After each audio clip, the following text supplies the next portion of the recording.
तो एक विशेष मेहर हुई है परमात्मा की भगत समाज के ऊपर, और जिस भगत भाई बहन के हाथ में ये पुस्तक पहुंच जाएगी और जो इस पुस्तक को एक बार पढ़ लेगा पूरी और वो पढ़ेगा, उससे रहा नहीं जा सकता, उस व्यक्ति से रहा ही नहीं जाएगा। क्योंकि एक बार जब वो पढ़ना शुरू करेगा तो पुण्यात्माओं उसको पता चलेगा। थोड़ा सा दास आपको, क्योंकि फिर उसके अंदर बहुत बड़ी दया हो जाती है मालिक की।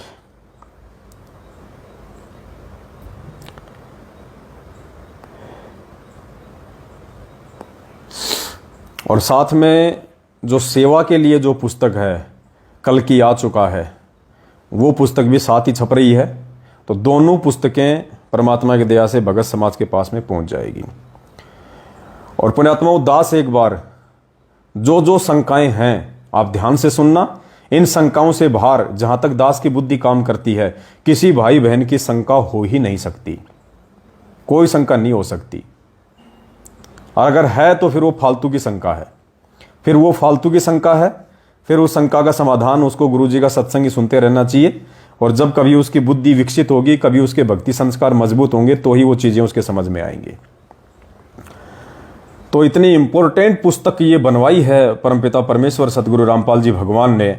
और इस पुस्तक के लिए दास आपको बताना चाहेगा कि सतलोक आश्रम मैनेजमेंट हरियाणा से भी हमारे पास में इतनी व्हाट्सएप आ रही हैं, इतनी व्हाट्सएप पे मैसेज आते हैं, भगत जी पुस्तक कब छप रही है, अपना एड्रेस लिख लिख के भेज रहे हैं। दास कह रहा भी रुको, थोड़ा सा इंतजार करो, पुस्तक छपने के बाद में दास एक मोबाइल नंबर देगा, उसी नंबर पे आपने अपना पूरा एड्रेस कैसे डालना है, क्या क्या लिखना है, क्या करना है, फिर दास बताएगा। और डाक से या कोरियर से ये पुस्तक किन किन व्यक्तियों को भेजी जाएगी और किन किन व्यक्तियों को नहीं भेजी जाएगी वो भी बताया जाएगा। सभी को डाक से नहीं भेजी जाएगी। तो एक बार दास उन 157 शंकाओं का जिक्र कर रहा है।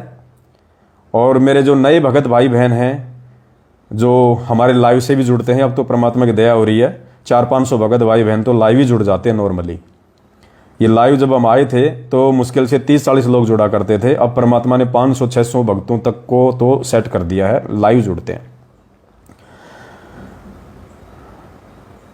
तो सबसे पहली शंका है पुण्यात्मा, छोटी से छोटी बातों को लिया गया है, छोटी से छोटी बातों को परमात्मा ने प्रेरणा की कि बेटा तेरा कोई भी भगत भाई बहन ये ना कहे कि मुझे ये चीज समझ में नहीं आ रही और इस चीज की वजह से मैं भक्ति नहीं कर पा रहा, या मैं भक्ति छोड़ रहा हूं, या मुझे कोई दिक्कत आ रही है।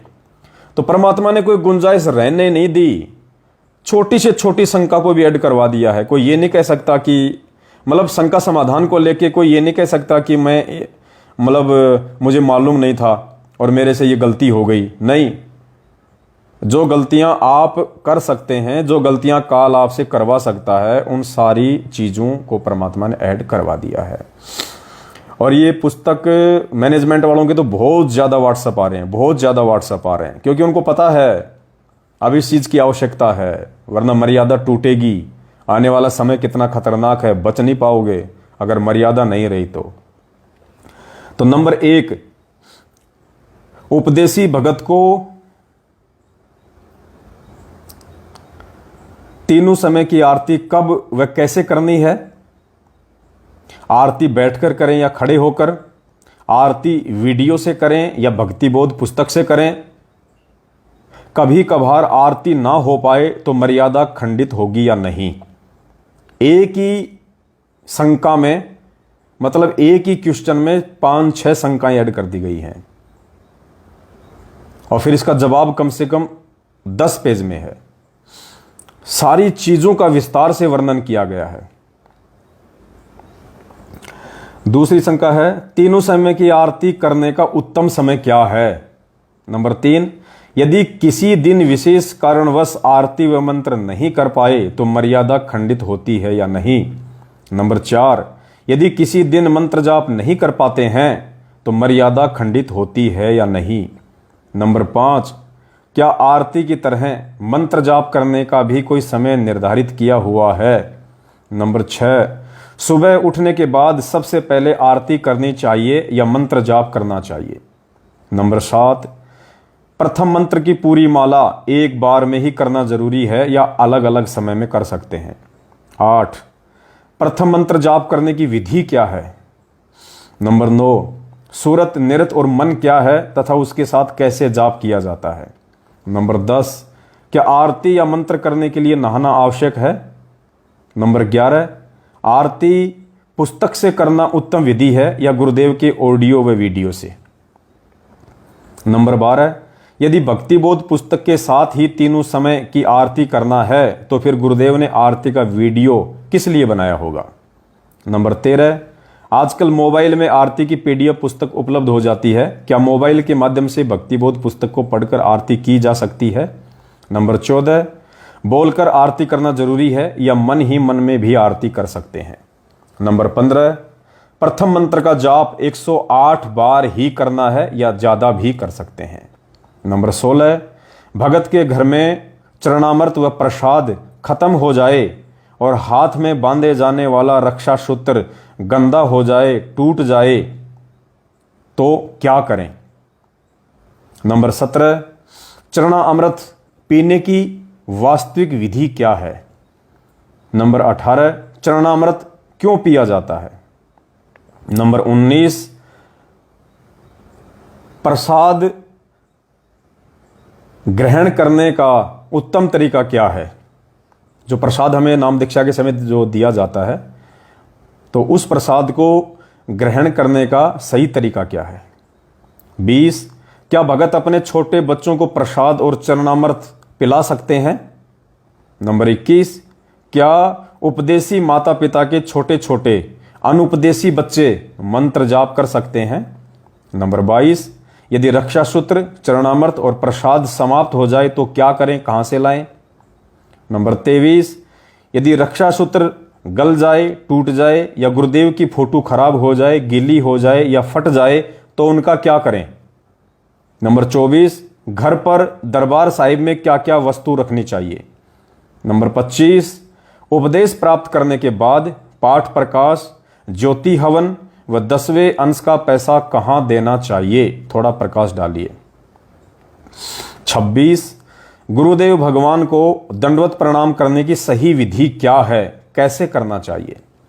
27, शरीर के अष्ट अंग कौन कौन से हैं दंडवत प्रणाम करते समय जिन्हें जमीन से स्पर्श करना पड़ता है? 28, क्या दंडवत प्रणाम जमीन पर ही लेटकर करना अनिवार्य है? 29, क्या दोपहर में असुर निकंदन रमेणी के समय दीपक जलाकर आरती करना जरूरी है? 30, क्या नाम उपदेश लेने के बाद घर पर अखंड ज्योति जला सकते हैं? 31, घर पर ज्योति जलने के बाद जो छोटी छोटी रुई की बत्तियां बच जाती हैं उनका क्या करें? 32, नाम खंड के विषय में शंका का समाधान करें। 33, 5 यज्ञ क्या हैं, कैसे और कहां करनी होती हैं? 34, हाथ में रक्षा सूत्र व गले में लॉकेट डालना जरूरी है या नहीं? 35, कुछ दिनों के लिए मजबूरीवश या काम धंधे के चलते घर से बाहर जाना पड़ जाए और ज्योति नहीं जला पाते हैं तो क्या उसमें दोष लगता है? 36, घर में एक ही कमरा है, वहीं पर परमात्मा का दरबार लगा है, उस कमरे में पति पत्नी कर्म करने से मर्यादा खंड होती है या नहीं? 37, उपदेशी भगत पूजा पाठ में धूप या अगरबत्ती का उपयोग कर सकते हैं या नहीं? 38, घर में शादी विवाह या अन्य कोई भक्ति नियमों के विरुद्ध कार्यक्रम होने पर यदि परिवार वाले भगत से सलाह मांगते हैं तो क्या करें? 39, गुरुदेव की अनुपस्थिति अर्थात गैर हाजिरी में उनके दर्शनों के लिए आश्रमों में या तीर्थ धाम पर जाना चाहिए या नहीं? 40, मेरा पति अनुपदेशी है तथा वह नौकरी करता है, दान धर्म के लिए पैसा नहीं देता है, मैं 10वें अंश या सेवा के लिए पैसे कैसे निकालूं, कोई समाधान बताइए। 41, घर में पत्नी या माता पिता के साथ थोड़ा बहुत मन मुटाव या झगड़ा होने पर मन करता है कि घर त्याग कर कहीं और चले जाएं, ऐसी स्थिति में क्या निर्णय लें? 42, क्या हर बार भोजन या नाश्ता करते समय अन्न देव की आरती करना जरूरी है? 43, क्या अन्नदेव की आरती बोलकर करना जरूरी है? 44, भोजन करने से पहले अन्नदेव की छोटी आरती कैसे करें? 45, भोजन करने के बाद अन्नदेव की बड़ी आरती कैसे करें? 46, दिन में 5 बार भोजन या नाश्ता करते हैं तो क्या हर बार अन्नदेव की दोनों आरती करना जरूरी है? 47, मैं अनपढ़ हूं तो अन्नदेव की आरती कैसे करूं? 48, यदि परिवार में सभी सदस्य उपदेशी हैं तो प्रथम मंत्र का जाप एक साथ बैठकर और बोलकर कर सकते हैं या नहीं?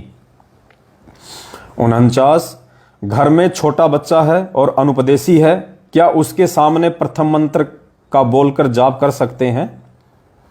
50, यदि बच्चा किसी अनुपदेशी रिश्तेदार या भाई का है तो उसके सामने मंत्र जाप कर सकते हैं या नहीं? 51, उपदेशी भगत के बच्चे सरकारी स्कूल में खिलाया जाने वाला मिड डे मील दोपहर का भोजन खा सकते हैं या नहीं? 52, उपदेशी बच्चे स्कूल में गायत्री मंत्र बोल सकते हैं या नहीं? 53, उपदेशी भगत किसी दूसरे अनुपदेशी व्यक्ति का जूठा खाना या उसके साथ भोजन कर सकता है या नहीं? 54, क्या किसी अनुपदेशी व्यक्ति के कपड़ों का प्रयोग कर सकते हैं? 55, मेरा बच्चा छोटा है, मेरे साथ खाना खाने की जिद करता है, उसके साथ खाना खाने से मर्यादा खंड होगी या नहीं? 56, उपदेशी भगत मीठी सुपारी व मीठा पान खा सकते हैं या नहीं? 57, क्या भगत कमीशन से संबंधित काम कर सकता है? भगत को कमीशन लेना चाहिए या नहीं? 58, जायज कमीशन या कमाई कौन सी है? 59, किसी भगत या जगत वाले भाई बहनों से पैसे का उधार लेन देन कर सकते हैं या नहीं? 60, यदि भगत ने अपने किसी भगत भाई से या जगत वाले भाई से पैसा उधार लिया लेकिन उधार चुकाने से पहले ही मौत हो जाती है तो क्या भगत के ऊपर भार चढ़ेगा? 61, क्या अनाज वस्त्र आदि देकर भी उधार मदद की जा सकती है? 62, सरकार द्वारा मुफ्त में दिया जाने वाला राशन गेहूं, चावल, दाल, शक्कर, तेल, आटा ले सकते हैं या नहीं? भगत पेंशन ले सकता है या नहीं? 63, यदि मुफ्त का सरकारी राशन नहीं लेना है तो भगत को सरकार की तरफ से दी जाने वाली पेंशन भी लेनी चाहिए या नहीं? 64, बीमारी की हालत में उपदेशी भगत आयुर्वेदिक, एलोपैथिक या होम्योपैथिक दवा ले सकते हैं या नहीं? 65, उपदेश लेने के बाद घर में अपने पूर्वजों की, देवी देवताओं या साधु संतों की फोटो दीवारों पर लगा सकते हैं या नहीं? 66, परिवार में शादी या अन्य किसी शास्त्र विरुद्ध कार्यक्रम में मदद या सहयोग कर सकते हैं या नहीं? 67, यदि भगत अकेला उपदेशी है और घर में अन्य आन उपासकों द्वारा कोई धार्मिक अनुष्ठान करवाया जाता है तो क्या क्या सावधानी बरतें? 68, यदि शास्त्र विरुद्ध धार्मिक अनुष्ठान घर में ही हो रहा है तो किन किन विशेष बातों का ध्यान रखें? 69, जरूरत पड़ने पर 10वें अंश ज्योति व पाठ के नाम से निकाले गए रुपयों को अन्य काम में ले सकते हैं या नहीं? 70, रिश्तेदारी में, परिवार में या पड़ोस में लड़की या लड़के की शादी में पैसे, कपड़ा, साड़ी, सूट या गिफ्ट आदि वस्तुएं दे सकते हैं या नहीं? 71, अनजाने में या मजबूरी में यदि कोई मर्यादा खंड हो जाती है तो क्या करें? 72, उपदेशी माता बहन अपने अनुपदेशी पति या परिवार के अत्यधिक दबाव के चलते या मजबूरी वश अन्य देवी देवताओं की पूजा पाठ में सहयोग दे सकती है या नहीं? 73, नाम उपदेश लेने के बाद शादी समारोह, जन्मदिन, विदाई समारोह, धार्मिक अनुष्ठान या अन्य किसी अवसर पर गिफ्ट उपहार का लेन देन, अपना सम्मान करवाना या दूसरे का सम्मान करना फूल माला देकर कर सकते हैं या नहीं? 74, शादी के उपरांत घर पर आई बहन, बेटी या बुआ को जाते समय कपड़े, पैसे आदि दे सकते हैं या नहीं?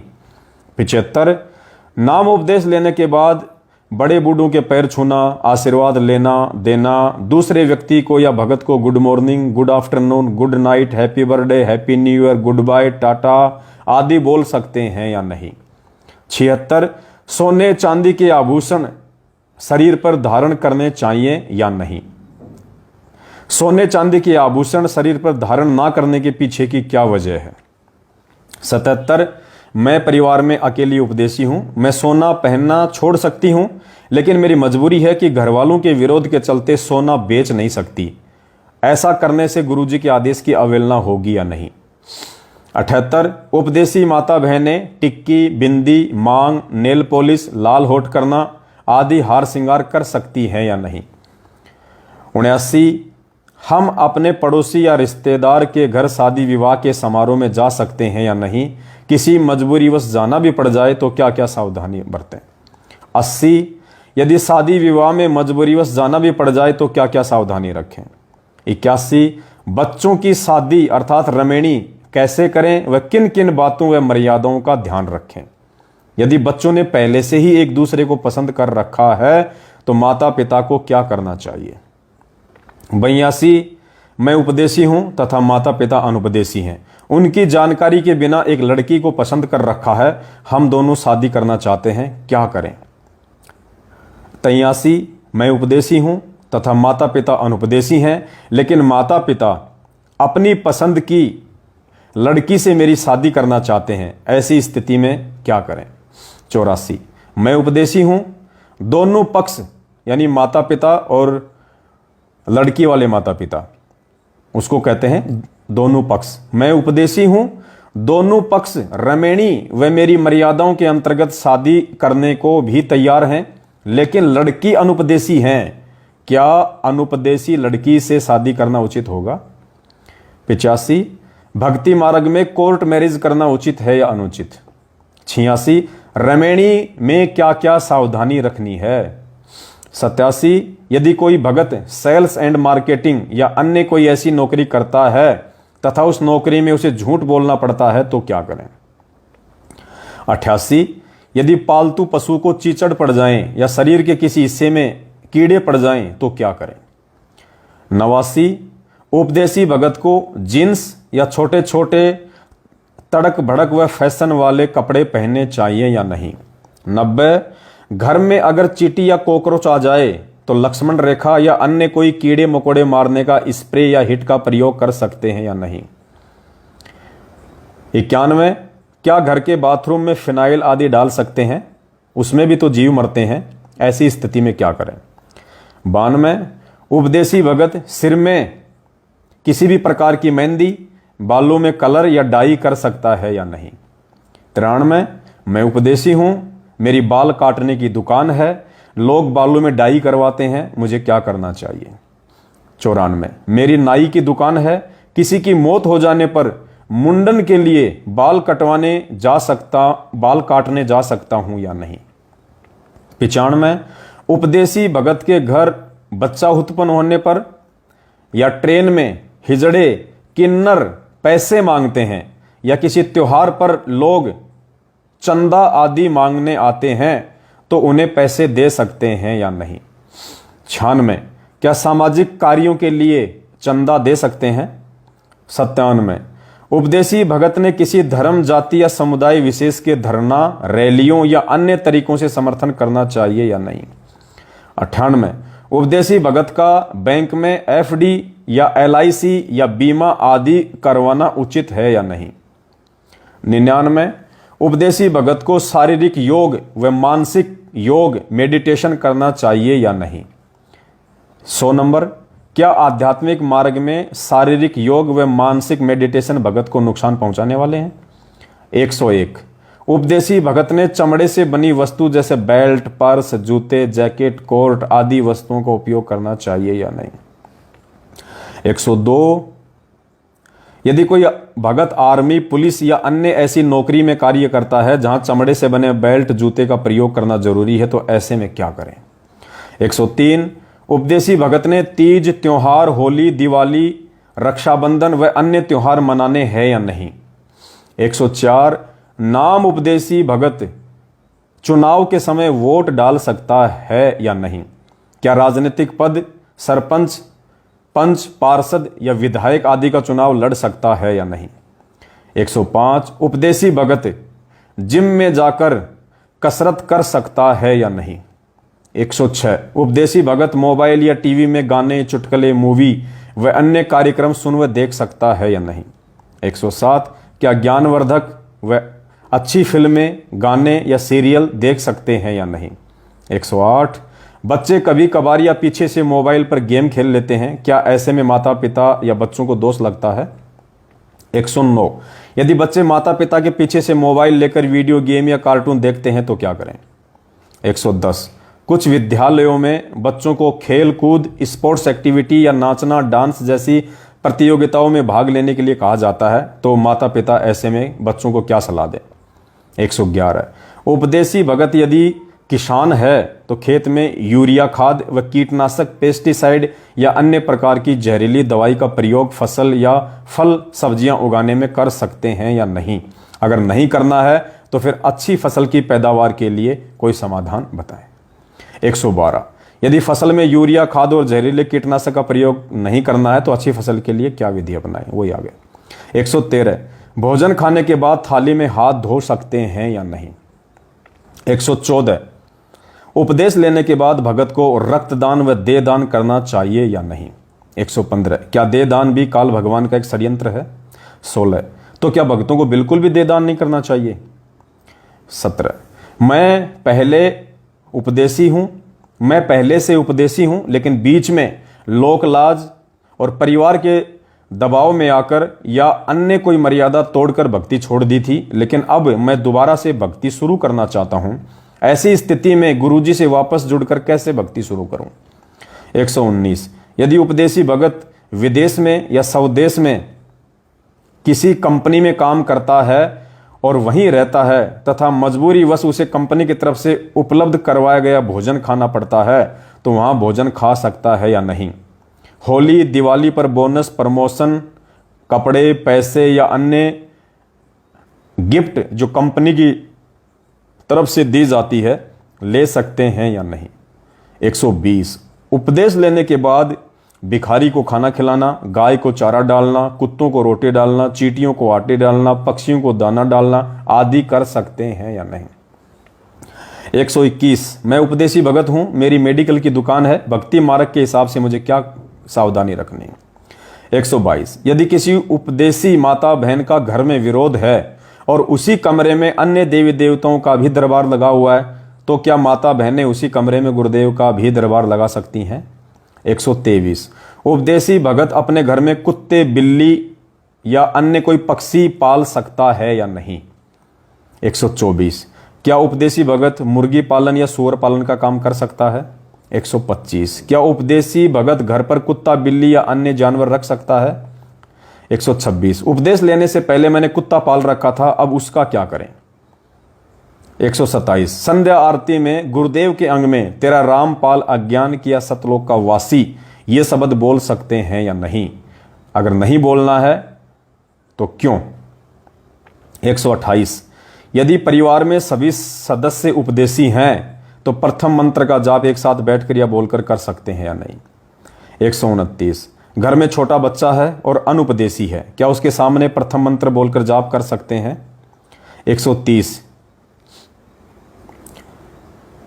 उपदेशी भगत लॉटरी खरीदने या बेचने का काम कर सकता है या नहीं।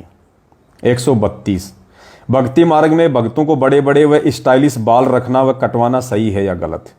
133 सिख समाज से यदि कोई व्यक्ति संत रामपाल जी भगवान के यथार्थ 13वें कबीर पंथ में आकर दीक्षा लेता है तो उसके बाद चेहरे पर लंबी लंबी दाढ़ी और सिर पर पगड़ी रख सकता है या नहीं। 134 क्या संत रामपाल जी महाराज से उपदेश प्राप्त करने के बाद देश विदेश में उनका कोई भी अनुयायी पगड़ी बांध सकता है या नहीं। 135 मैं उपदेशी भगत हूं और गांव में रहता हूं, मेरे गांव के काफी लोग खेतों में पानी देते समय व घरों में काम लेने के लिए बिजली की चोरी करते हैं, क्या ऐसा करना भक्ति मार्ग में जायज है या नाजायज। 136 मंदिर के पास मेरी किराने की दुकान है, मंदिर में आने जाने वाले श्रद्धालु मेरी दुकान से प्रसाद, अगरबत्ती, कपूर व धूपबत्ती आदि खरीद कर ले जाते हैं, क्या इसमें मुझे दोष लगता है। 137 मैं उपदेशी हूं और मजबूरीवश अपने पति या बेटों की गलत कमाई से अपना पेट भरना पड़ता है, तो ऐसे में क्या करें। 138, मेरा पति 2 नंबर के धंधे से पैसा कमाता है, क्या उस पैसे को मैं अपने घर पे रख सकती हूँ? 139, मंदिर के पास मेरे कपड़े की दुकान है, लोग दुर्गा माता जी के लिए कपड़ा लेकर जाते हैं, मुझे क्या करना चाहिए? 140, घर में किसी बुजुर्ग या बीमार व्यक्ति के सिर या हाथ पैर में दर्द होने पर मालिश कर सकते हैं या नहीं? 141, 17 फरवरी के दिन संत रामपाल जी भगवान का बोध दिवस मनाना चाहिए या नहीं? 142, उपदेशी भगत किसी की कोर्ट या पुलिस में गवाही दे सकता है या नहीं? 143, गुरुदेव भगवान के विषय में कोई अपशब्द या उल्टा सीधा बोले तो क्या करें? 144, उपदेशी भगत ने पहले की बाती अब वर्तमान में अपने गुरुदेव का बहुत बड़ा मंदिर या दरबार बनवाना चाहिए या नहीं? 145, यदि परिवार में कोई सदस्य भक्ति नहीं करता है तो उस पर दबाव देकर भक्ति करवा सकते हैं या नहीं? 146, क्या परिवार में एक उपदेशी व्यक्ति के दीपक जलाने से सभी का हवन यज्ञ हो जाता है या सभी को अपना हवन यज्ञ करना चाहिए? 147, क्या परिवार में एक व्यक्ति के द्वारा दान करने से सभी का दान माना जाएगा या नहीं? 148, कुछ भगत शादी समारोह में नहीं जाते हैं लेकिन शादी से जुड़े काम करने पड़ते हैं, जैसे पानी की सप्लाई, खाने की सप्लाई, टेंट का काम, हलवाई का काम, वेटर का काम, लाइट फिटिंग का काम, डेकोरेशन का काम कर सकते हैं या नहीं? 149, घर पर गुरुदेव भगवान को भोग कैसे लगाएं तथा किन किन बातों का ध्यान रखें? 150, छोटी भोग की आरती क्या है और कैसे करें? 151, क्या गुरुदेव भगवान को देसी घी के अलावा अन्य तेल या डालडा में बने भोजन का भोग लगा सकते हैं? क्या देसी घी के अलावा डालडा या किसी तेल में ज्योत जला सकते हैं? 152, यदि गुरुदेव को भोग नहीं लगाएंगे तो क्या हमारा मोक्ष नहीं हो पाएगा? 153, मेरा पति अनुपदेशी है, शराब, बीड़ी, गुटखा आदि का नशा भी करता है, मांस भी खाता है, मजबूरन ना चाहते हुए भी मुझे पति पत्नी कर्म करना पड़ता है। मुझे शंका है कहीं मेरी मर्यादा तो खंडित नहीं हो रही है, क्योंकि गुरुदेव भगवान ने सत्संग में बताया कि अनुपदेशी व्यक्ति का झूठा नहीं खाना चाहिए, जबकि पति पत्नी कर्म में भी तो गुरु वचन की उल्लंघना होती है। 154, माता बहनें माहवारी पीरियड्स के दिनों में नियमित भक्ति कर्म, आरती, सत्संग, सुमरण, दीपक जलाना आदि कर सकती है या नहीं? 155, उपदेश प्राप्त साधक के घर में किसी उपदेशी या अनुपदेशी की मृत्यु हो जाती है तो किन किन बातों का विशेष तौर पर ध्यान रखना आवश्यक है ताकि मर्यादा खंडित ना हो? पुण्यात्माओं, ये 155 शंकाएं परमपिता परमेश्वर जी के विशेष आशीर्वाद से इस पुस्तक में ऐड की गई है।